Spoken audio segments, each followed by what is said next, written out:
They said no one could hold a collapsing wormhole. No one, not even the most advanced species in the Orion arm. But they'd never met a human. When the Orion Gate began to fall, entire civilizations ran for their lives. But one soldier stopped running. He stepped into the storm alone, knowing he'd never return. The refugees who made it through didn't understand why a man would die for people he'd never met. But humanity has always fought for more than survival. For us, it's about meaning. And as the last fragments of the gate disintegrated into the void, a question echoed through the stars. What kind of species chooses to die? For strangers? The stars over Orion burned with a steady light, cold, ancient, indifferent. And yet tonight, that light trembled. The wormhole known as Orion Gate had hung in the black like a silent god for 1,000 years. It was older than most of the species who now fled toward it. A colossal ring of unknown alloy, 20 kilometers across, suspended at the edge of a collapsing star system. Its surface glimmered with 1,000 blue veins of light, pulsing like the heartbeat of the void. But something had changed. The pulse was no longer steady. It was erratic, ragged, a dying heart. From the outer rim of the system, alien ships converged in a flood of desperate light. Freighters, warships, refugee barges, agricultural haulers, an entire spiral of civilizations choking the void with their fear. The comm channels were a chaos of screams in languages the translation nodes could barely keep up with. "They're coming, Velkath ships on the outer ring. We've lost the eastern convoy. The gate's field is destabilizing. It won't hold."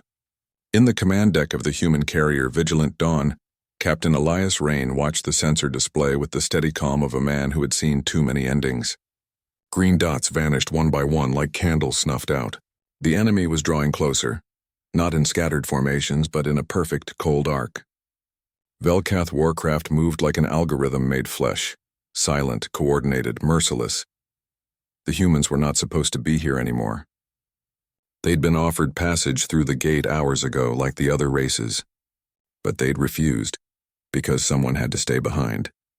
The gate needed defenders until the last refugee ship was through, and none of the other fleets had volunteered. They had technology, ships, entire civilizations to protect, but no one had chosen to stand. No one except a single human expeditionary detachment and a handful of allied auxiliaries too slow to flee. Far below, beneath the starfire, the wormhole itself began to tear. The first fracture came as a ripple, a soundless tremor that resonated through the hull of every ship in the system. Space itself quivered. On the observation deck, soldiers and refugees alike turned to look at the Orion Gate. Its inner throat, once smooth and calm like water, now writhed like something alive. The event horizon buckled, shuddered, flared. A golden-white fissure lanced across the ring's surface, spitting arcs of plasma into the void. Gravitational cohesion's failing. Someone whispered over comms, "The gate's dying."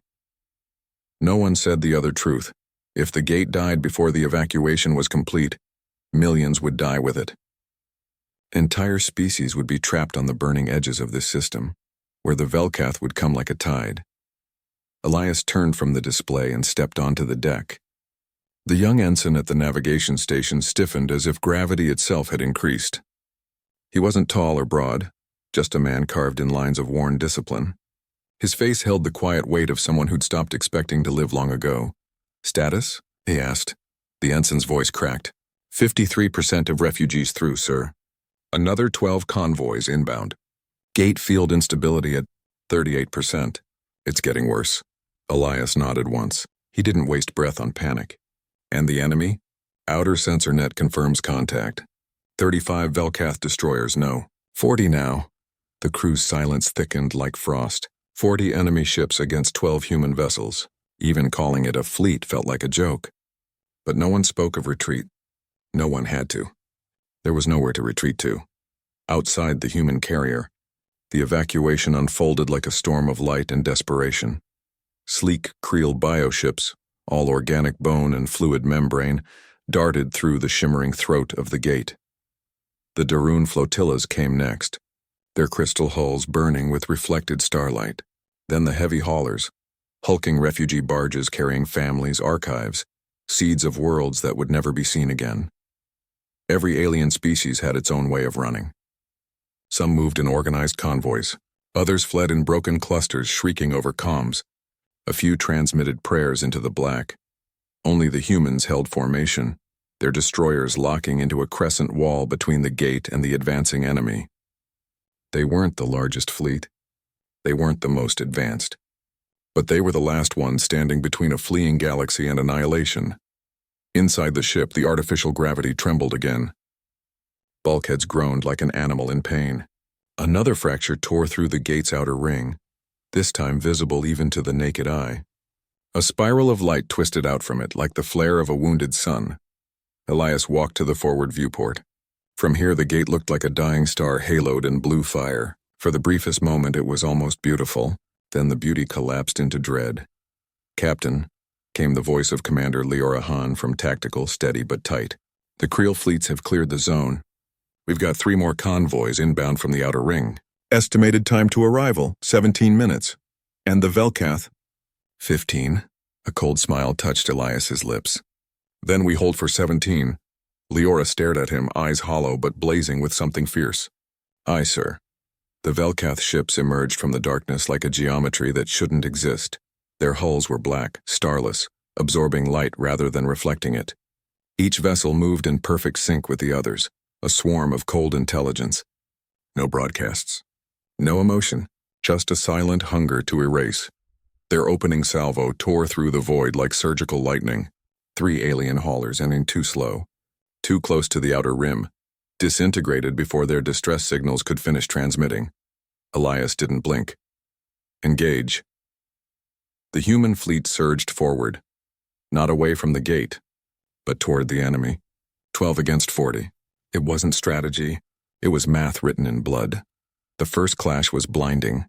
Human destroyers screamed into the dark, their railguns tearing star lances through the Velkath formation. Where alien species hesitated, humans aimed for throats. Explosions flared, plasma shells bloomed into violent halos. The void itself seemed to shudder from the force. The Velkath responded with precision, not rage. Their counterfire was clean, cutting through human armor like a scalpel through flesh. 1 human frigate vanished in a spray of molten shards. A second lost its spine but kept firing. The tactical board on Vigilant Dawn lit up with red, not as a warning, but as a promise. "Gate stability?"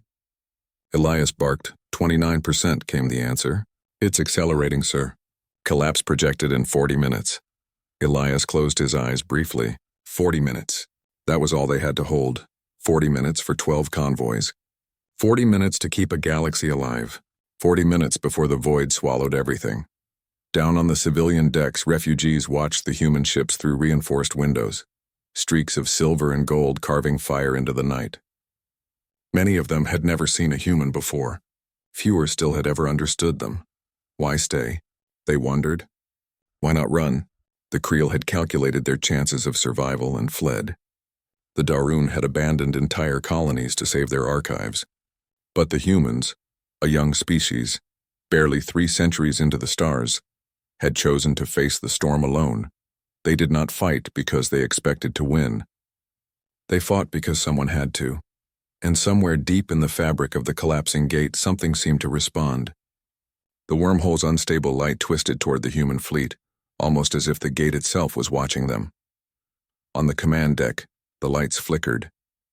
The gravitational shear from the gate rippled through space like the breath of a dying god. Instruments wailed. The sound was not mechanical. It was alive. "Captain," whispered Leora. "The gate.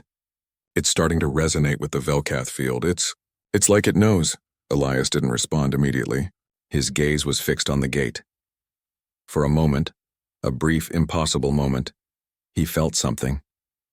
A pressure behind his eyes. A sensation of being seen, not by a machine, not by an enemy, by the gate itself. Then the sensation vanished like mist, leaving only the cold and the scream of metal. The Velkath pushed harder. Human ships bled. The clock ticked down. Above it all, the Orion Gate shuddered again. Another fracture split its surface, a luminous wound that cut across the night. If it collapsed too soon, everyone still inbound would die. Elias Rain straightened. His pulse was steady. He thought of the faces he'd never see again. Earth's oceans, a sister's smile, a promise made in quiet rain. "Tell the convoys," he said softly. "We'll hold the line." And outside in the endless dark, the 12 human ships shifted formation as one, like teeth bared against a storm. The fracture deepened. The gate groaned. The stars held their breath. The fracturing of Orion Gate had begun. The night of Orion burned brighter now. Where once the wormhole pulsed like a heartbeat, it now convulsed like a dying star. Golden fissures spiderwebbed across its great ring, every crack bleeding plasma into the void. The light it cast no longer felt steady. It was the feverish glow of something ancient slipping into its final moments. Across the system, alien ships scattered like insects before a storm. Convoys pushed at sublight toward the gate, their engines shrieking, every vessel trailing desperate energy signatures. Fear was not a concept in some of their languages, but they were learning fast. And behind them the humans stood, 12 warships. The last line. Captain Elias Rain gripped the edge of the command table aboard the Vigilant Dawn as red vectors bloomed on the tactical hollow. Felcath destroyers were fanning out, enveloping the human crescent formation like an iron wave. Each enemy ship moved with mathematical precision, not the chaos of living things, but the perfect choreography of something that had no doubt, no fear, no heart. "They're splitting into triads," reported Leora Han. Her voice was hoarse, but it didn't waver. "Vectoring to flank and envelop. Classic machine envelopment pattern." Elias didn't look away from the display. "They think we'll fold." She glanced at him. "Will we?" His lips twitched, not a smile, but something close. "Not yet." The comm crackled with overlapping reports, armor breaches, thermal spikes, hull temperatures redlining. Each human ship was fighting 3, sometimes 4 enemy vessels. Statistically, they should already have been vaporized. But humanity had a habit of disobeying statistics. The Velcath opened their second wave with surgical violence. Black, starless vessels drifted forward like blades, firing in perfect sync. Plasma lances slashed through the void, scarring human hulls, carving through shielding like paper. One destroyer, the Razor Wind, took a direct hit to its reactor spine. Its scream through the fleet net was brief but unforgettable. A ball of blue-white fire erupted where it had been. For the refugees still inbound, the explosion was a beacon and a warning. For the humans, it was a countdown. 11 ships, Leora murmured. Elias said nothing. He couldn't afford to. The Orion Gate shook again. This time the fracture was visible from every viewport in the system. A massive fissure split across the upper arc of the wormhole ring, glowing like molten gold against the black. Chunks of metal, if the ring could even be called metal, sheared off and drifted like burning leaves. Gravitational shear waves rippled outward, slamming into nearby vessels. Several alien freighters were torn apart mid-flight, their hulls snapping like brittle bone. Thousands of lives were lost without a sound. The Velcath did not slow. The refugees screamed. The humans held the line. On the lower decks of the Vigilant Dawn, the situation had turned intimate. Hull plates shuddered with each impact. Damage alarms bled into each other in a continuous howl. Marines ran through smoke-filled corridors to seal bulkheads. Emergency grav plates flickered, throwing soldiers against walls. A small cluster of alien children huddled in one of the evacuation bays, watching the stars through a cracked viewport. They saw human ships, fragile metal skeletons compared to their own massive haulers, standing shoulder to shoulder in a shrinking wall of fire. One of the children asked their caretaker what the humans were waiting for. The caretaker didn't have an answer. No one did. "Captain," Leora called out sharply, pulling Elias's focus back to the hollow. "Outer defense net just folded. Felcath units breaching left flank. Redirect the remnant and swordfall to intercept," Elias ordered. "That'll thin the right. They'll adapt no matter what we do. Better to bleed evenly than get cut in half." Her jaw tightened, but she executed the order. On the hollow, 2 destroyers peeled away, engines burning blue as they dove into the flanking assault. A moment later, the void exploded in a storm of light. The Velcath weren't fighting like conquerors. They weren't trying to claim territory or enslave refugees. They were trying to erase the gate itself. Every volley was precise, directed at the ring, the stabilizers, the throat. They wanted to close it, to trap everyone still on this side. The humans understood this. That was why they'd stayed. Aboard the Swordfall, Commander Janek Voss stared at the encroaching enemy. Half his ship's main guns were offline. His shields were down to 12%. But when the order came, he didn't hesitate. The swordfall dove like a spear into the formation of 3 Velkath cruisers. "Ram them," he whispered. His helmsman hesitated for half a heartbeat, then understood. They didn't need words. The swordfall's thrusters roared. The collision was catastrophic. A white-hot flare consumed a third of the left flank. The shockwave rolled through space like thunder through a cathedral. 2 Velkath ships disintegrated instantly. The third spun out, broken. The swordfall was gone. But the line held. On the vigilant dawn, the hollow flickered and another green dot winked out. 10 ships, Leora whispered. Elias's knuckles whitened against the console. "Keep the line." His voice wasn't loud. It didn't need to be. In the chaos of war, quiet commands carried farther than screams. The last convoys were still crawling toward the wormhole throat. The Velkath were pushing harder, carving at the human line like surgeons dissecting a patient. Plasma fire raked across the flanks of the vigilant dawn, tearing holes through its armor. Alarms wailed. Deck lights dimmed, but the humans didn't retreat. They shifted formation again, not backward, but forward, closing the gap between the enemy and the gate. This was their way. When death came, they met it halfway. Above the battlefield, the wormhole's light twisted violently, folding into itself. Stabilizers flared. Time dilation rippled through the surrounding vacuum. Ships flickered like candles behind a storm. Every second the humans held bought another convoy a chance to make it through. But the math was cruel. There would come a moment, soon, when holding wouldn't be enough. In the chaos, one of the alien fleet commanders, a Darun crystalline envoy, broke protocol and opened a channel to the human flagship. Its voice was like ringing glass. "Human vessel, why do you stay? The enemy cannot be stopped." "There is no logic in this." Elias listened, eyes fixed on the spreading fractures across the gate. "Because someone has to." The Darun envoy said nothing after that. It didn't understand. But it felt something. For the first time in its long, crystalline life, it felt shame. Minutes bled like years. 9 ships, then 8. The Velkath pressed closer. Wreckage littered the void. Drifting skeletons of metal, tumbling corpses, and the burning trails of ships that once held hope. And still, the human line didn't break. Elias stood over the command table, watching the countdown on the gate's core timer. Stability, 22% collapse in 28 minutes. "Gate will not last," Leora said. "It'll last long enough," he replied. She didn't ask how he knew. It wasn't knowledge. It was faith. Not the kind aliens understood. Not numbers, not calculations. Just a man refusing to believe the universe could be that cruel. Another shockwave slammed into the vigilant dawn, throwing crew to the floor. Sparks cascaded from blown-out consoles. Bulkheads screamed. Somewhere deep in the hull, something ruptured with a wet, metallic groan. A lieutenant shouted, "Main shielding down to 30%. Reactor temperature redlining." "Keep firing," Elias said. The helmsman, barely 20 years old with a streak of blood across his forehead, looked back at him and nodded. No fear, just understanding. If this was the end, they'd go down facing it. Outside, the gate shone like a wounded god. The last convoy, 10 lumbering freighters heavy with the remnants of entire worlds, was minutes from the throat. The Velkath had begun ignoring the human fleet altogether, concentrating their fire on the gate.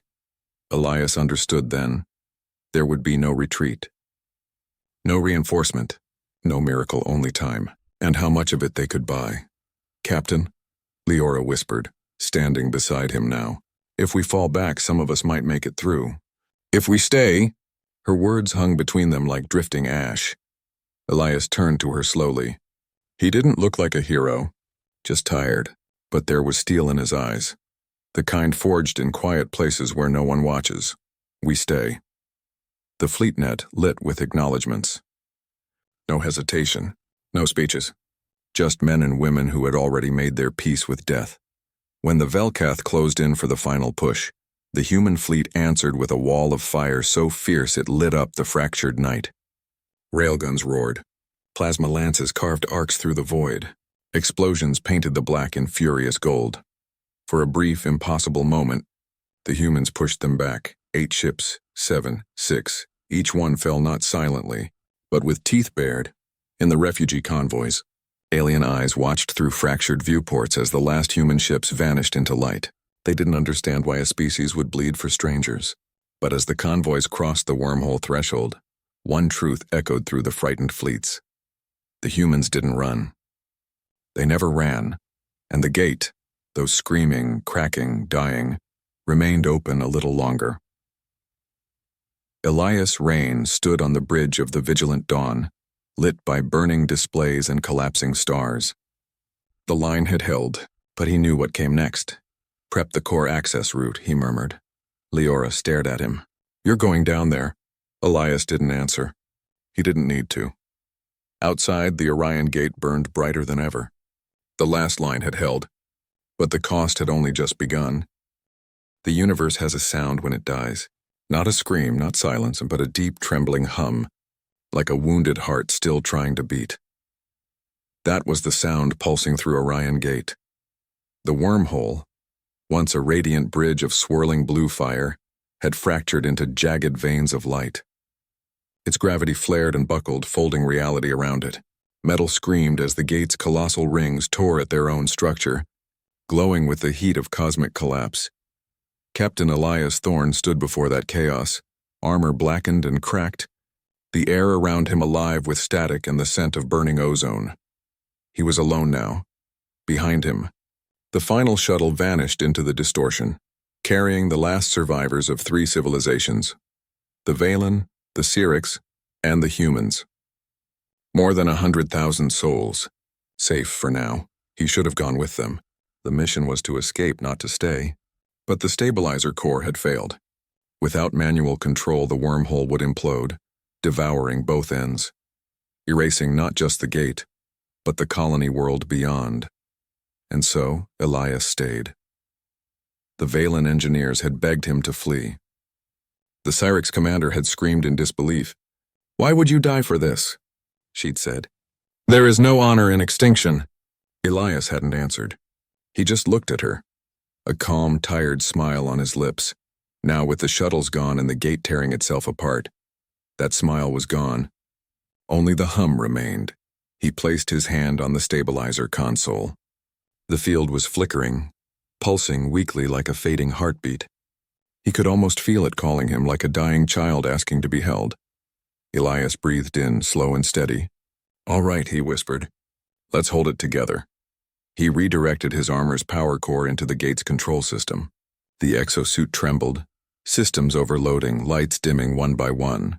Warnings flashed across his visor. Neural feedback risk. Critical. He ignored them. Energy poured from his body into the wormhole's stabilizer, a bright stream of electric blue light connecting him to the dying star bridge. The gate's violent shutter slowed, fraction by fraction. The light around him steadied. For the first time in hours, the hum softened, and Elias smiled again, weakly, painfully. "Still here," he muttered. Above him, the void shimmered with strange colors, violet ripples spreading across the black like oil on water. The wormhole's energy was shifting into unknown frequencies, rewriting the laws of space itself. To the watching aliens aboard the refugee ships now far beyond the gate, human technology appeared to merge with the cosmos. The feed from their sensors showed one man, one human, standing before the eye of creation, surrounded by fire, light, and darkness intertwined. He was holding it open with nothing but his will. The Valen High Scholar watched in awe, trembling. He's merging with the singularity field. No being could survive that. The Syrics commander clenched her claws. Then why doesn't he stop? "Because," whispered the human pilot beside her, eyes wet, "he's buying us time." Elias could feel his mind fragmenting. The neural feedback from the stabilizer had crossed every threshold known to medical science. Pain seared through him, electric and absolute, but something deeper began to awaken within that agony. He could see things now, beyond the colors, beyond the light. He saw echoes, lives, memories, fragments of time suspended between stars. He saw children playing under alien skies. He saw oceans of glass, forests of light, faces of people he'd never met but had just saved. He saw meaning. And then, something else. A figure within the gate. Formless yet luminous. Not a god, not a ghost, but a presence beyond definition. It seemed to study him, its voice like wind over water. You could let go. Elias's reply was barely a whisper. Not yet. The figure's light pulsed softly as if amused. You are not built for eternity. Elias grinned through the blood trickling from his nose. No one is. But we try anyway. For a moment, everything froze. The stars, the light, even time itself. Then, the gate roared to life. An explosion of white fire surged outward, shaking every ship within light minutes. The stabilizer core reached full synchronization, but the overload had a cost. Elias's body was dissolving in the energy storm, piece by piece. He looked down at his hands, now translucent, dissolving into threads of light. Yet there was no fear in his eyes, only peace. His last thought was of Earth, of the smell of rain, the laughter of his little sister, the ocean waves against his skin. Worth it, he whispered. Then the feed cut out. The explosion consumed the gate, folding in on itself, leaving behind only silence. The wormhole stabilized just long enough for the refugees to clear the collapse zone. And then, it was gone. Only a field of drifting starlight remained where a man had once stood. Days later, the refugees' fleet hovered in the calm darkness of uncharted space. The aliens gathered in the central hall, Valen, Syrinx, and Human, silent before a single hologram, a recording of Elias's final moment. The Valen High Scholar spoke first, her voice trembling. He died to save us all.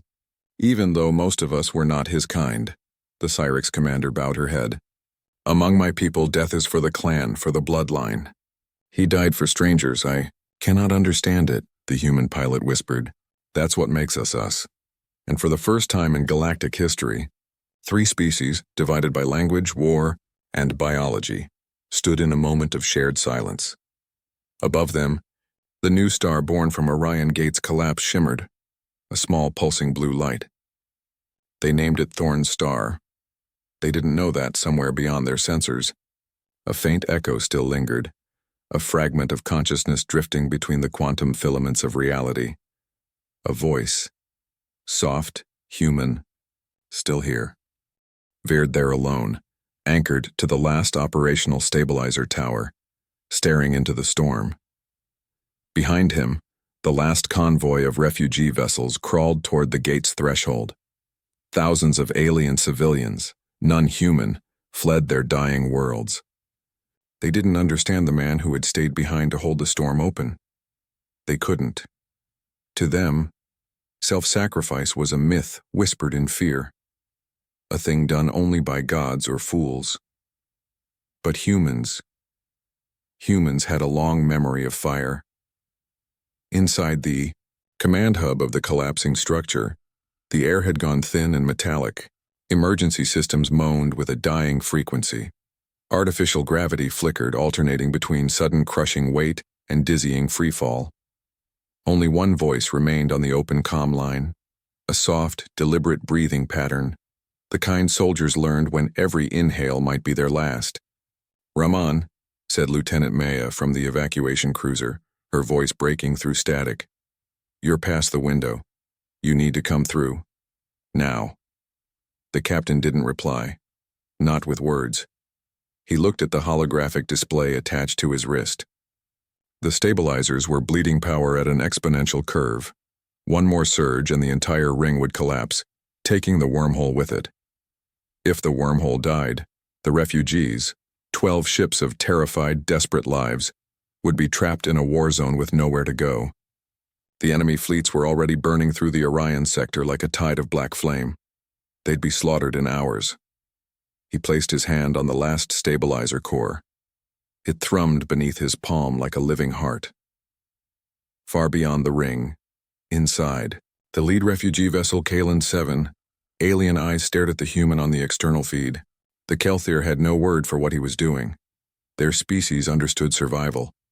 They understood cunning, bargaining, fleeing, but staying behind, choosing death so that others who were not his kin, not his blood, not even his species, might live. It was madness. Elder Saroon, his translucent fins shimmering with fear, leaned closer to the screen. Why does he remain? The threshold will close. He could have escaped with us. One of the younger Kyle-Thier, voice trembling, whispered, "Perhaps. He has nothing left to lose." "No," said Saroon slowly, tasting the human gesture of a salute still burned into his memory. "No. He has something we do not understand." The stabilizer screamed. Eli slammed his gauntlet into the manual override, locking the field into place. The shockwave nearly tore his arm from the socket. Warning symbols flared across his HUD, crimson and gold like a battlefield sunrise. His oxygen reserves were down to 15 minutes. But oxygen wasn't the real clock.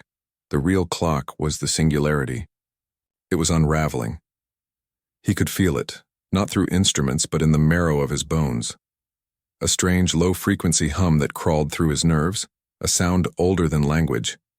Space itself was folding inward. He thought of Earth.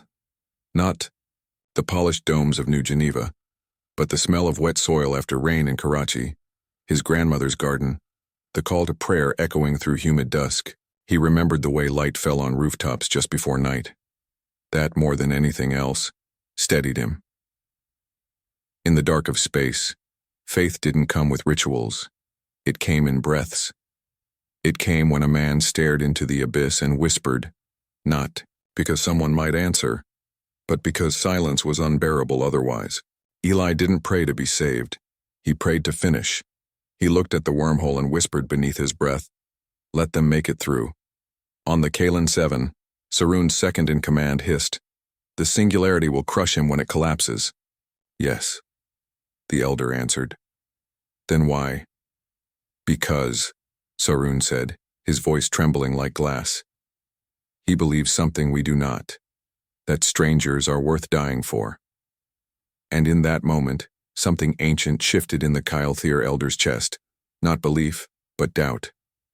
For the first time in his long life, he doubted his people's certainty that only blood mattered. A tremor passed through the structure, throwing Eli against a bulkhead. The force cracked something in his ribs. Pain lanced bright and cold, but he didn't scream. He couldn't. Every muscle was focused on holding the stabilizer in alignment. The entire Orion Gate was groaning under the weight of space trying to swallow itself. "Rahman," Maya's voice came again. This time it was no longer an order. It was a plea. "Don't do this." Eli closed his eyes. He saw her face, the way she used to laugh over ration coffee, the way she always tied her hair like she was ready for a fight. She had someone to live for. That was why she was on the other side of the gate. He didn't reply. The stabilizer's field expanded, forcing the wormhole back into coherence. Refugee ships flickered across its horizon like fireflies against a midnight sea. One after another, they vanished into the swirling blue. Eli felt his breath slowing. His body temperature dropped. His heartbeat was steady, not calm but resolute. It wasn't the first time a human had chosen to die so others might live. But this time, there was no army behind him, no medals, no speeches, only the stars. And the silence. On the final transport, Elder Saroon lifted a clawed hand toward the image of the human. "Mark this moment," he whispered to the younglings huddled around him. "Remember his face. Our archives speak of conquests and power. But this is something greater." The young alien stared at Eli's unmoving figure against the storm. "What do you call it?" Saroon hesitated, then softly, "Human." The last ship breached the threshold. Eli felt the stabilizer give way beneath him. The wormhole convulsed. Time stretched. Sound vanished. For a moment, the universe became weightless, a single heartbeat suspended between life and the void. Eli saw the starfield warp like liquid glass. He could feel space trying to crush him, like a hand closing around an ember. He didn't fight it. He held, because someone had to. And as the light from the wormhole flared brighter than a sun, he whispered the last thing that came to him. Not to be heard, not to be recorded. "Not luck," he breathed, voice fading into static. "Someone wanted me to live, long enough to let them through." On the other side of the gate, Maya collapsed to her knees as the feed cut to black. No explosion, no final scream. Just a sudden, infinite silence. A silence heavy enough to carve itself into memory. Elder Saroon lowered his head. "He is gone," he said softly. "But he has left something behind." "What?" Saroon turned toward the wormhole's fading light. A question that would haunt 1,000 alien civilizations. Why would a human give everything for those who were nothing to him? The wormhole sealed with the soundless sigh of the universe exhaling. No fire, no thunder. Just a slow, quiet folding of space like the last page of a story closing itself. For a heartbeat, nothing moved. Then the convoy of refugee ships drifted into the cold. Still void of the Valar expanse, a starless gulf, silent and endless. Emergency thrusters hissed softly against the black. Navigation lights blinked like faint candles in a cathedral of night. On the bridge of the lead vessel, Kalen 7, Elder Saroon pressed a trembling claw against the observation window. Eyes fixed on the empty space where the gate had been, the martyr was gone. Not a body. Not a trace. Just light burned into memory. It began with a silence too heavy to name. The bridge crew did not speak. Not out of reverence, they didn't know the human well enough for that. But something in the way he had stood against the storm had carved a hollow inside their chests. A space where logic couldn't quite breathe. A young Kelthir officer finally broke the quiet. "Elder?" His voice faltered, soft and uncertain. "Why?" Saroon didn't answer at first. His gaze was distant, somewhere between stars and memory. He was old. Old enough to remember the wars of the first frontier when their people abandoned the weak to survive. Old enough to know their entire civilization was built on a single merciless law: only your own matters. And yet, a single human had undone it. "He gave us passage," Saroon finally said, his voice low and cracked, "and asked for nothing. But he's dead." "Yes." The young officer struggled with that word as if his language didn't have enough gravity to hold it. "And no one forced him?" Saroon turned his gaze on the boy. His fins trembled. "That is what we must understand." Across the convoy, alien refugees crowded around projection feeds that showed the last captured frames of Captain Eli Rahman. The image was blurred, distorted by radiation, but clear enough to make them feel something they couldn't quite name. A human, standing alone against the storm. The Kelthir language had no word for sacrifice. They had only a word for cost. The calculated exchange of loss for gain. But this was something different. It wasn't a bargain. It was a gift, and gifts in their culture were dangerous things. They carried debts that could not be measured. A mother pulled her hatchling close, whispering in a broken tone, "He didn't know us. He didn't even know our names." Another refugee shook his head. "Then why?" And no one could answer. Maya sat alone in the medbay of the human support ship Solace, knees drawn up, hands clenched around a ration cup she'd forgotten to drink. Her uniform was stained with soot and ash. Her eyes, once sharp with the focus of a soldier, were unfocused now, as if part of her still waited for a transmission that would never come. The system recorded no last message. No heroic speech, just static and light, the way Eli would have wanted it. "Captain Rahman is declared." The AI voice cut off when she slammed her fist into the console. She didn't want the word. Dead. It sounded too clean, too small for a man who held back a storm. She whispered to the empty room, "You stubborn bastard. You didn't even say goodbye." Her breath caught. And then came the thing she had feared most, the silence after the anger. The silence that let grief in. The refugee fleet settled into the Valar expanse, guided by preset coordinates encoded by human command before the gate battle. The humans hadn't just opened the path. They had planned every detail of their escape: food caches, atmosphere bubbles, medical drones, navigation beacons.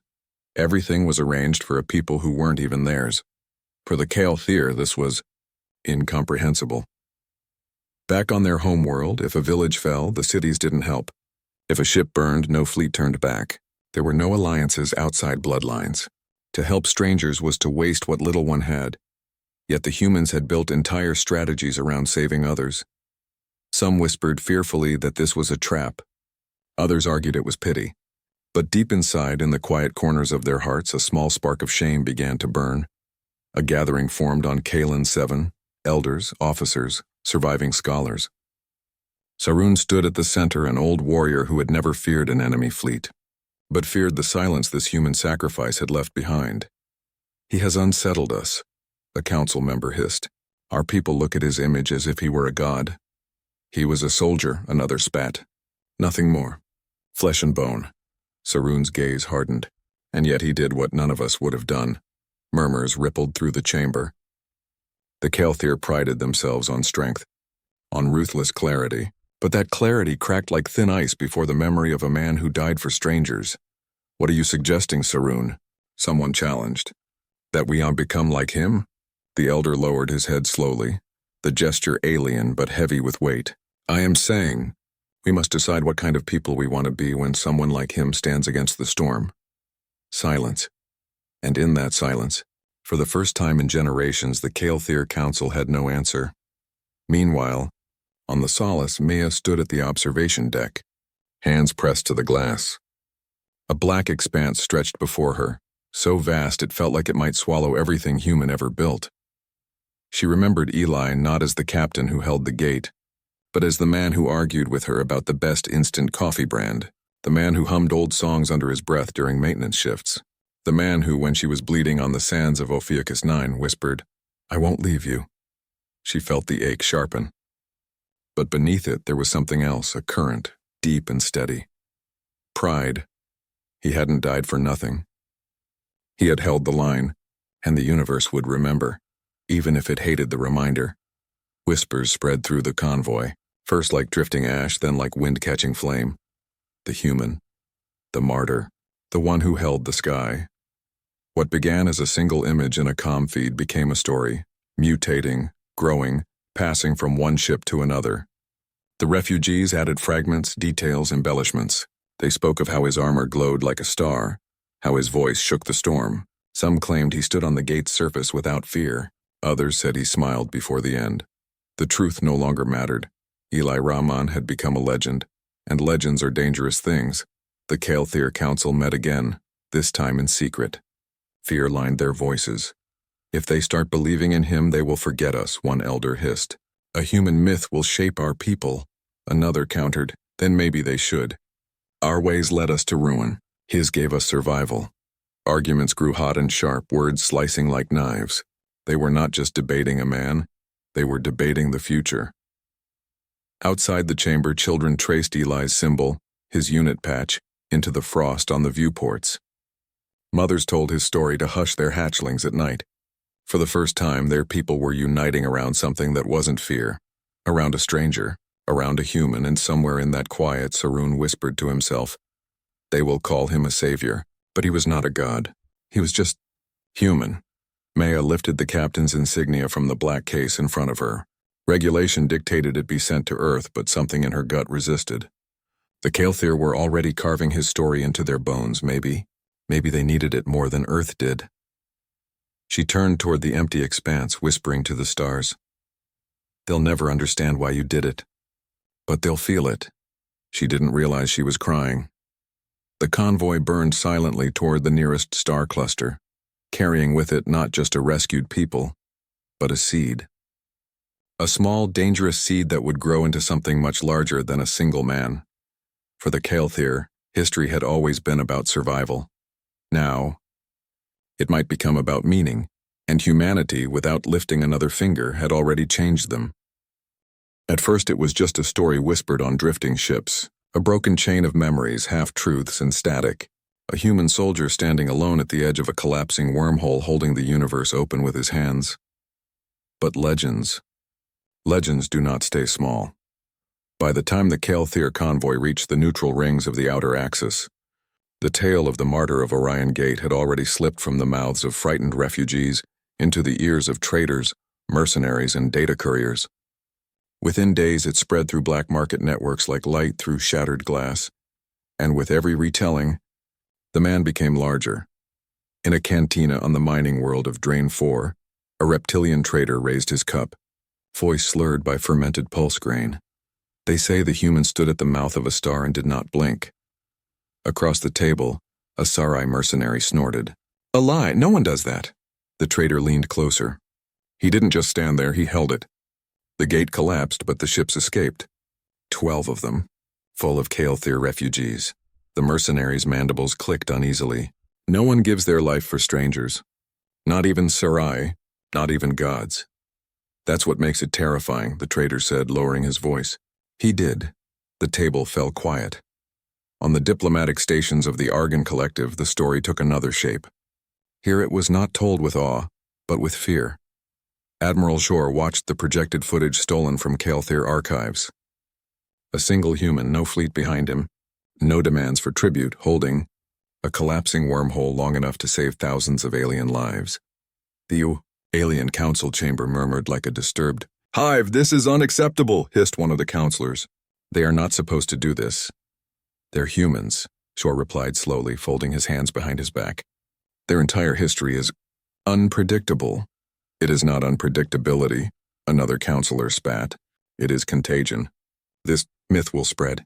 The Kael'thir were isolationists. Now their hatchlings chant the human's name in their sleep. He tilted his head, the metallic ridges on his skull catching the light. If a single human can shift the culture of an entire species, what happens if they do it again? The Kael'thir homeworld had been burning when the gate fell. Entire cities crushed under the invaders. Their culture was scarred, brittle, desperate to cling to something. And humans, without intending to, had handed them a symbol strong enough to rewrite the way they saw themselves. In Kael'thir settlement, domes across the outer axis, murals began appearing on steel walls. Not commissioned, not ordered, grown. The figure was always the same. A lone man in a black and gold pressure suit, standing before a storm of collapsing light, one hand raised like he was holding the sky apart. They painted him not as a god, but as something harder to ignore, a human. In a low-ceilinged corridor of Dome 4, a hatchling asked its mother, "Why did the human stay behind?" The mother hesitated because there was no Kael'thir word for why in that context, only cost. "Because," she said finally, voice soft, "he thought our lives mattered." The hatchling tilted its head, confused. "But we are not his blood." "No," she whispered. "And that is what makes it different." She didn't realize other parents were starting to repeat the same story. Meanwhile, on Solace, Maya stood before the captain's locker. She hadn't opened it since the day he died. Regulation said it should be sent to Earth, but she couldn't. Not yet. She pressed her palm against the steel door, the cold bleeding into her bones. "Commander," the ship's AI whispered gently, "the Kael'thir convoy has begun requesting human records.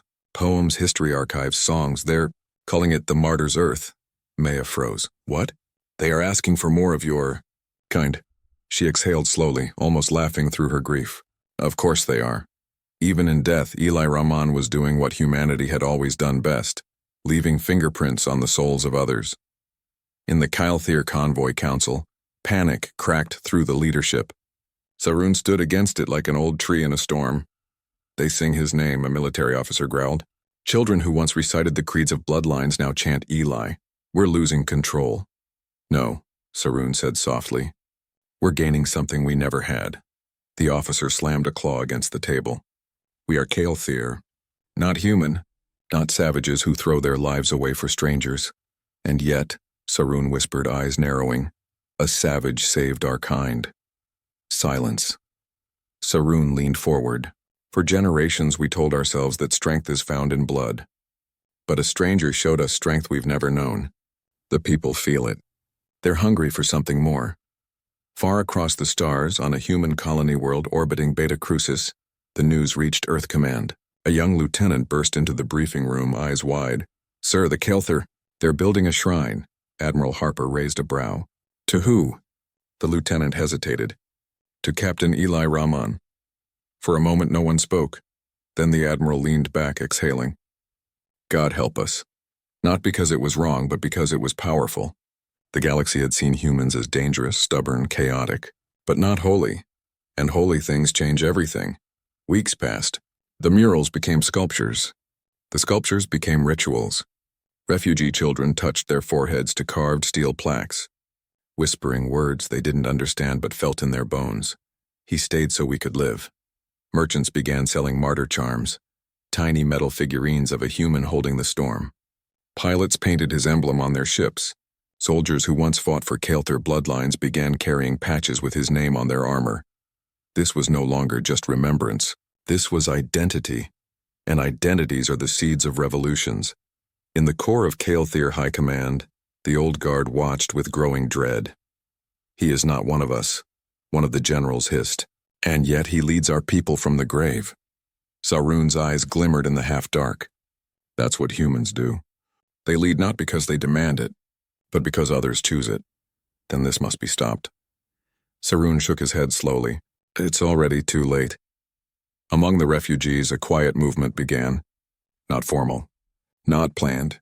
It spread in shared glances, whispered prayers, unspoken vows. They called themselves the Children of the Gate. Not a religion. Not yet, but something close. They didn't worship Eli Rahman. They wanted to be like him, to stand when no one else did, to hold when everything else broke. Maya received the first message 3 months after the gate. "We have named a star after him," Sarun's voice said through the translator. "Not as a god, but as the place where we learned what it means to be more." She stood alone on the observation deck, eyes burning. Eli had not lived to see it, but the galaxy was beginning to bend around the echo of his choice. Legends are dangerous. Empires fear them. Armies march behind them. And sometimes the smallest act, a single human choosing to die for strangers, becomes a fire no fleet can extinguish. The Martyr of Orion Gate had no statue on Earth. But across the outer axis, his face was etched into walls, carved into songs, whispered into the dark like a promise. He was no longer a man, he was a story, and stories are immortal. The first fracture came quietly, not with an explosion, not with a scream, but with a single hatchling refusing to bow. On the Kael'thir refugee world of Vareth, beneath a stormlit sky, thousands gathered around the obsidian square, a circular plaza where elders recited bloodline creeds every rotation. For centuries, the Kael'thir had lived by those creeds. Strength belongs to blood. Loyalty belongs to kin. Strangers are storms. But that day, when the elder raised the ceremonial staff and called for the young to kneel, one child remained standing, a small, fragile Kael'thir with silver fins and trembling hands. But their eyes, those were steady. When the elder barked for obedience, the child lifted their chin and said 4 words that had already burned across 1,000 star systems. He died for strangers. The crowd stilled.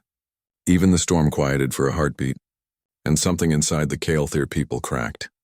On the Solace, orbiting far from Vareth, Commander Maya watched the footage replayed through a secure feed. The child's voice was thin, shaking, but the effect was a lightning bolt across a dry forest. "Repeat that," she whispered, to the AI. "He died for strangers," it hit her chest like a hammer. The Kael'thir had no concept for sacrifice, not in their history, not in their language. But now children were standing in public squares, defying blood to honor a human they'd never met. The Martyr of Orion Gate wasn't just a story anymore. He was a revolution in motion. Elder Sarun stood at the center of the High Council chamber on Vareth. His bones ached, not from age, but from the weight of what he was watching unfold. "They've begun refusing the blood oaths," spat General Lakar, his scaled fingers tightening on the table's edge. "Children, soldiers, even healers." "It's just whispers," another officer muttered, though his voice betrayed unease. Sarun shook his head slowly. "Whispers are how storms begin." He gestured toward the wall projection, flickering footage of Kael'thir youth painting murals of Eli Rahman on their barracks walls. Human symbols woven into Kael'thir songs. The Children of the Gate growing into something more organized. "They're not rejecting us," Sarun said softly. "They're rejecting what we used to be." "Which is worse," growled Lakar, "because now they want to be human." The words were spat like venom, but they tasted like fear. Far across the outer axis, alien governments were watching too. In the cold halls of the Argon Collective, Admiral Shore addressed a shadow council. His voice was sharp, precise. "They are not just building monuments," he said. "They are building ideology." "Then crush it," hissed one counselor. "Silence the Kael'thir." Shore's eyes narrowed. "You cannot silence a ghost, especially one born of choice." Another counselor slammed their fist against the table. He was just a human soldier. And yet, Shore replied, almost whispering, he is rewriting species. The chamber fell silent. For 1,000 cycles, the Argon had believed themselves the architects of the galaxy's order. But now a single human sacrifice had slipped through the cracks of power like a seed into fertile soil, and it was growing. The Kylthir cities on Vareth began to divide. The older generation clung to the bloodline creeds with desperate claws, whispering that to follow a human myth was to abandon their identity. They painted over murals, outlawed human songs, and punished those who spoke Eli's name aloud. But the young wore his emblem on their sleeves. The young sang in the night. The young believed that bloodlines were chains, and that a stranger's courage had broken them. One evening, Sarun walked through the streets of Lower Vareth. The old city smelled of wet iron and salt.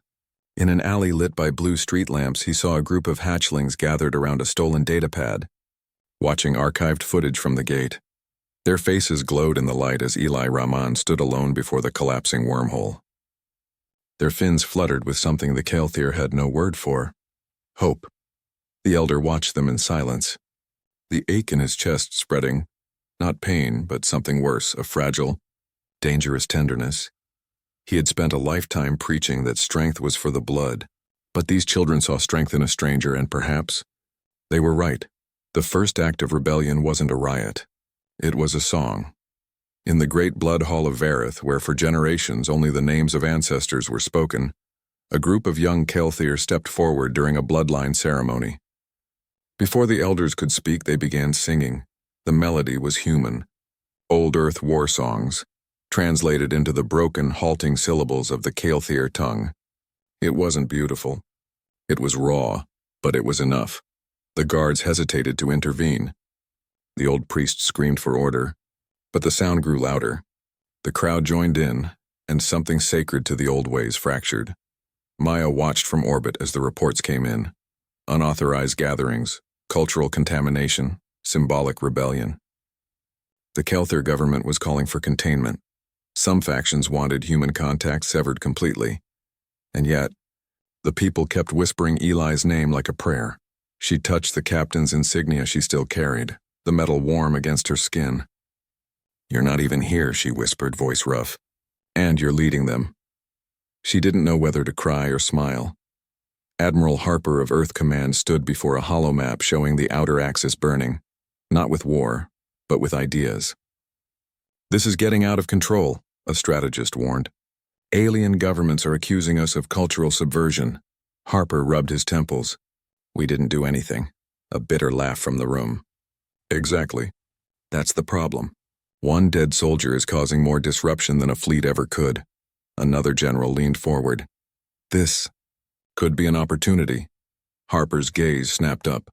"Admiral, the galaxy has always feared our fleets, our weapons, but now they fear our humanity." The room fell silent at the weight of those words. Back on Vareth, the old guard struck first. Militia forces raided a gathering of the Children of the Gate, seizing their banners and symbols.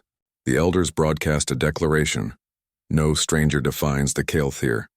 But the crowd outside the broadcast hall erupted before the message finished. The square filled with thousands of Kylthir, young and old, chanting not in defiance but in unity. "He stayed so we could live." What began as whispers turned into roars. The rebellion was no longer an idea. It had become a movement. Sarun stood at the balcony of the council hall as the chants echoed through the night.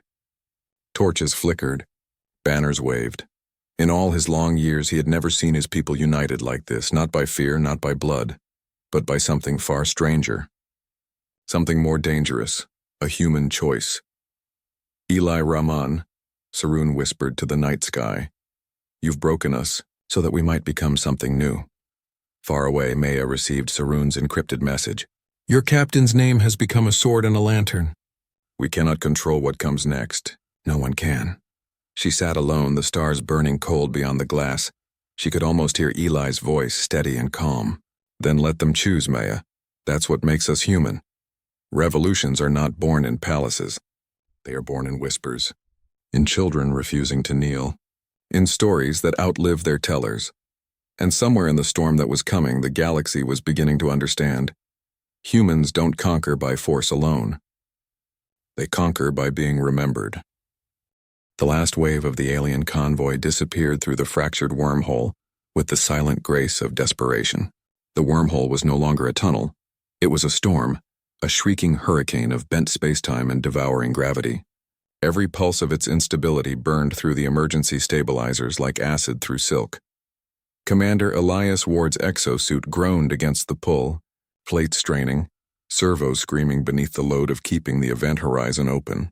Inside his visor, a dozen warnings flashed crimson. Reactor overload, structural collapse, cellular degradation from the exotic energy field. He could feel the wormhole gnawing at his bones. He tightened his grip on the stabilizer rods embedded into the fractured surface of the Orion Gate. The gate was not a structure anymore. It was a wounded god, bleeding reality into the void. Space screamed, time bled, and Elias refused to let it fall. Behind him, a handful of alien engineers from the Vorka clung to the observation deck, their luminescent skin reflecting the white-hot glare of space-time rupture. One of them, Veshra, stared at Elias not with fear but with something stranger, something the Vorka had no word for. Awe. The humans had fought, yes. But what Elias was doing was beyond war. He wasn't defending territory. He wasn't preserving bloodlines. He was giving up everything for those who were not even his own. Elias gritted his teeth as another surge slammed into him. Blood streamed from his nose. His fingers felt like they were splintering into photons. He could hear the wormhole whispering now. Not in words, but in pure, devouring intent. Collapse. Collapse. Collapse. He thought of the refugees on the other side. Thousands of alien civilians. Entire fleets carrying families, history, fragile dreams. If the gate closed too early, the gravitational shear would shred their ships like dust in a turbine. He whispered, barely audible through the comm static. Not yet. The stabilizers flared brighter, forcing the wormhole wider against the entropy tearing at its edges. In the command center orbiting high above, Crethary commanders watched the humans' biometrics spike into terminal levels. One of them muttered, "He is dying," another responded with genuine confusion. Why? The evacuees are not his kind. A third, older, scarred from 100 wars, stared into the storm. That is what makes it terrifying. Elias could no longer feel his legs. The exosuit was the only thing keeping him upright. He remembered a field back on Earth. Sunlight over his mother's house, the warmth of soil under bare feet. He had volunteered knowing there might be no return. Not because of medals, not for a name etched in stone, because someone had to hold the door. Far below the gate, alien refugee ships flickered like fireflies vanishing into safety. Their pilots looked back once, not to say goodbye, but because they could not comprehend why a human remained behind. Veshra's translator sputtered through static. "Why, Ed, do you endure?" Elias didn't answer. He didn't have to. His body was the answer. The stabilizer alarms hit maximum. 12 seconds to total collapse. The wormhole's surface writhed like a living thing, screaming in colors that had no name. The universe was tearing. And yet, the humans still stood. In that moment, something shifted inside the alien watchers. Not logic, not strategy. Something older, something sacred. The Vorka would later call it the moment of silence. The Crethari would name it the turning of stars. But among humans, it was just called duty. As the wormhole devoured the last convoy, Elias whispered a final prayer not to survive but to hold. His voice was calm, almost serene. Just a little longer. The stabilizers erupted in a cascade of light. And then, everything went white. When the wormhole finally collapsed, it did not roar. It breathed out, a vast, soundless sigh that swept across the void like the fading heartbeat of something ancient. The fabric of space folded in on itself, sealing the wound. Where once had been a blazing gate between galaxies, there remained only a scar, a thin ripple of dark light, drifting like smoke in the cold. In that silence, the fleet on the far side floated in stunned stillness. The refugees, the Vorka, the Crethari, the scattered remnants of other conquered species had made it through. But none of them celebrated. The light that held the gate had been human, and that light was gone. Commander Elias Ward had not screamed. He had not begged. He had stood against a dying star's worth of power and refused to move. And now, the galaxy felt the weight of his absence like a sudden winter. Aboard the alien flagship Tashara, Veshra pressed his luminous hands against the viewport, watching the last shimmer of the Orion Gate fade into black. His species did not weep, but his chest burned with something he could not name. They had survived because a human had chosen to stand alone. Why would someone give their life for strangers? The question echoed in Veshra's mind like a pulse. Vorka culture did not honor sacrifice, it calculated benefit. Krithari warriors died for conquest, not strangers. But Elias, he had held the universe open and stepped into its mouth willingly. The fleet's comnet, usually filled with frantic traffic, was eerily silent. Even the younglings didn't make a sound. The survivors were waiting, though they didn't know for what. Then, slowly, the Krithari war leader, known as Vral Kesh, rose from his seat of iron. His species revered strength above all else. Yet his voice was low, trembling like a man who had glimpsed something larger than war. He stood, Vral Kesh murmured. Against the end, the officers around him lowered their heads, not as subjects to a ruler but as soldiers before something sacred. Across the refugee fleet a ripple spread, not of words, but of silence. Entire species who had never agreed on anything shared a single, wordless moment of reverence. There were no hymns in space, but in that silence, something very close to prayer began to breathe. On the human side of the galaxy, the loss of Elias Ward spread like wildfire through encrypted channels and military black nets. Soldiers in distant outposts stopped eating. Colonists stood outside their habitats and stared at the night sky. The name Elias Ward became a whisper passed from one world to the next, not as a war hero, but as the man who held the gate. In the Krithari council chamber, Veshra and Vral Kesh stood before the projected image of Earth, an old star's light reflected in blue. He did not fight to win, Veshra said softly. He fought so we could live. Vral Kesh tilted his head, his rough skin catching the faint light. No Krithari would do that.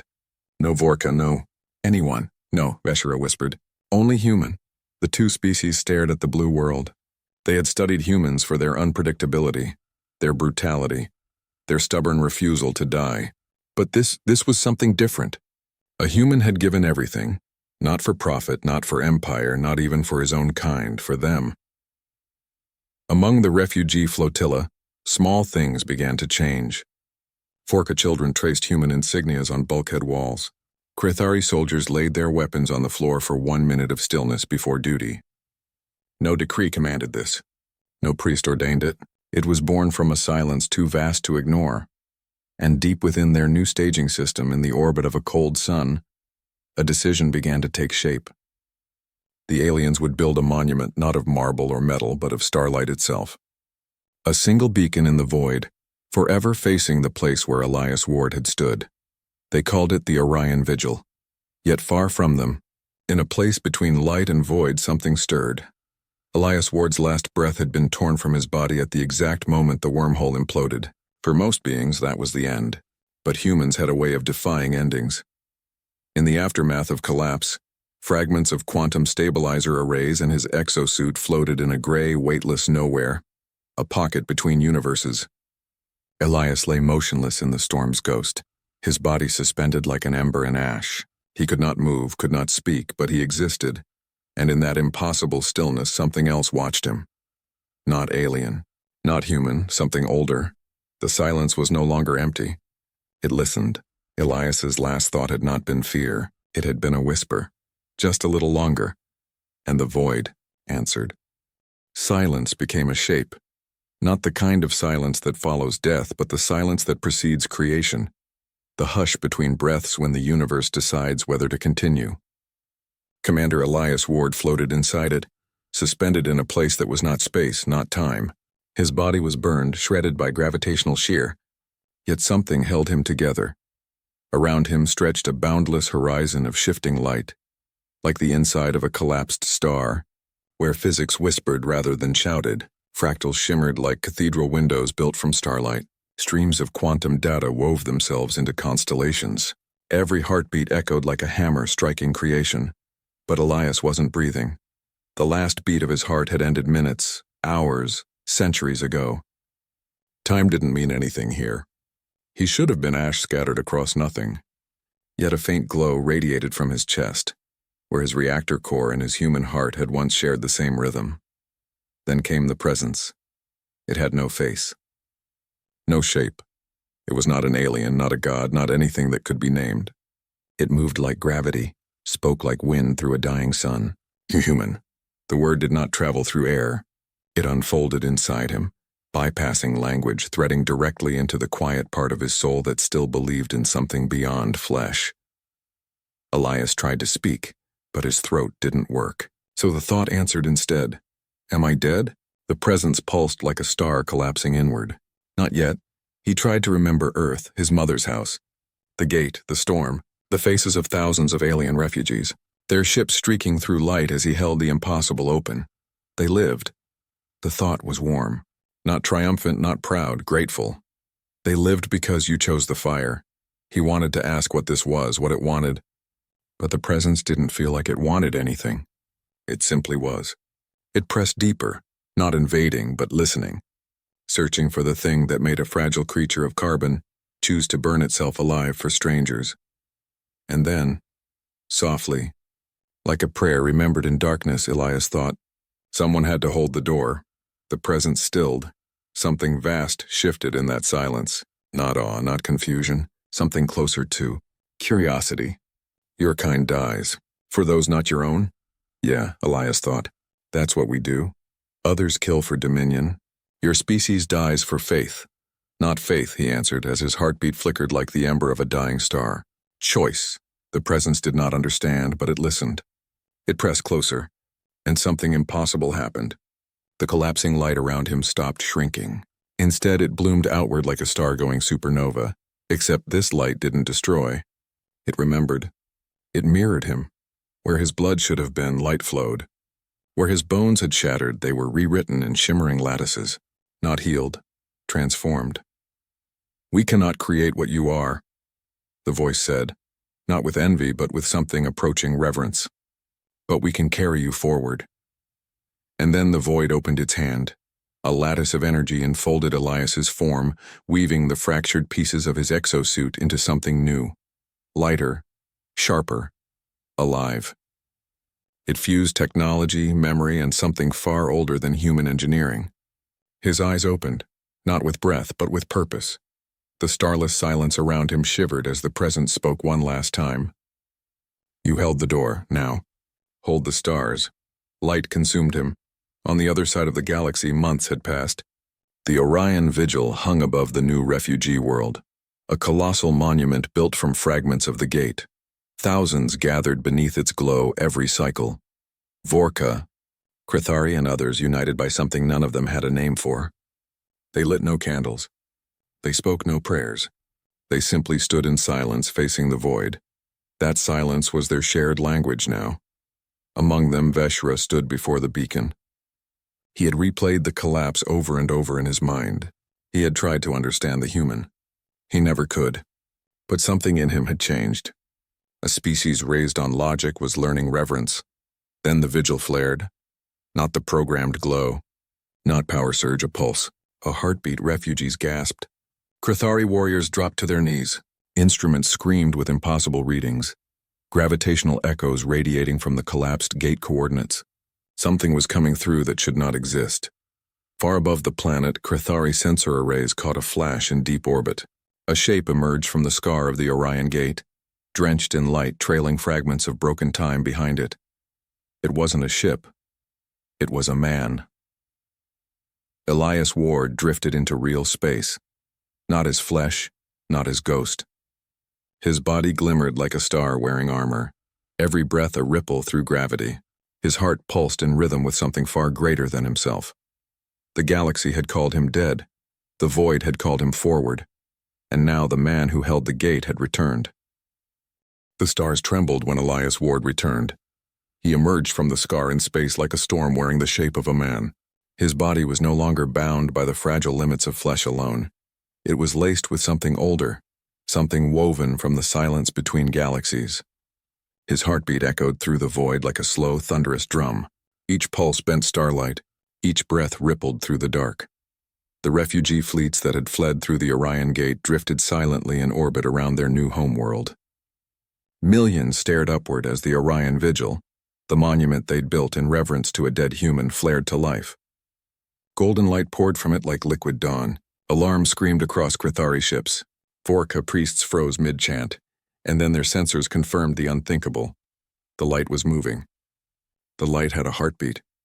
The light was him. Elias's awareness came back in fragments. The last thing he remembered was holding the collapsing gate. Then the void had whispered. And now he stood among the stars again. Not as the broken soldier who had died, but as something else, not a god, not an angel. Just a human bound to the very forces he had refused to yield to. He opened his eyes. The stars were clearer than ever. Every frequency, every hidden pulse of the cosmos visible to him like veins of living light. Gravity was no longer a weight. It was a language, and it spoke to him. Hold the stars, the presence had said, and he understood now. He could shape the fracture left by the gate. Far below, millions of alien refugees watched as his luminous figure descended slowly toward their atmosphere. Veshra stood at the front of the assembly, every fiber of his being trembling. He had studied humans, admired their stubbornness, but this was beyond stubbornness. This was becoming the impossible. Krithari war leader Vralkesh knelt first. His people did not kneel, but his knees bent to the weight of what he saw. Not out of fear, but out of something that shook even their warrior hearts. Awe. He came back. Someone whispered. No. Another voice answered. He didn't leave. When Elias touched the ground, the earth itself shivered beneath his boots. Energy bled softly from his form like sunlight spilling through cracks. Veshra stepped forward slowly, unsure whether he was looking at a man or a star wearing human skin. Elias Ward, Veshra whispered, voice breaking. You died. Elias looked at him, and his smile was the same tired, warm, stubborn smile of the soldier who had once held the door. I didn't die, he said softly. I stayed. The aliens did not understand how he lived. They didn't have to. It wasn't something to understand. It was something to witness. Elias walked to the base of the Orion Vigil. The monument they had built for him, a towering spear of fractured gate material, pulsed as he approached. The moment his hand touched it, the vigil exploded in light, sending a pulse across the star system like a flare thrown into eternity. Ships across orbit received the pulse. It carried no weapon code, no command, no data, only a simple human signature, Elias Ward, Orion Gate. The Vorka fell silent. The Krithari warriors, a people born for conquest, lowered their weapons, not out of defeat but reverence. And in that silence something shifted in the galaxy. In the shadows of the Orion scar, distant predators stirred. The Sarth Dominion, who had been hunting these refugees, detected the pulse and recognized it for what it was. Defiance. Human defiance. They had expected prey. What they now saw was a rallying star. The Dominion fleet turned its eyes toward the refugee system. War was coming again, but this time they would not be facing desperate aliens alone. This time, they would face the man who would not die. As enemy ships crossed the edge of the system, panic began to ripple through the refugee fleet. Old wounds reopened. They had lost everything once. Could they survive another storm? Elias Ward stood beneath the vigil, looking toward the black horizon where the enemy approached. His voice carried across every comm channel, every mind tuned to the frequency of survival. You ran once, and you survived because I held the line, he said. His voice was calm, solid. But today you don't run. Today we hold the stars. Vralkesh raised his war axe to the sky. For the gatekeeper, he roared. Veshra, trembling but resolute, added his voice.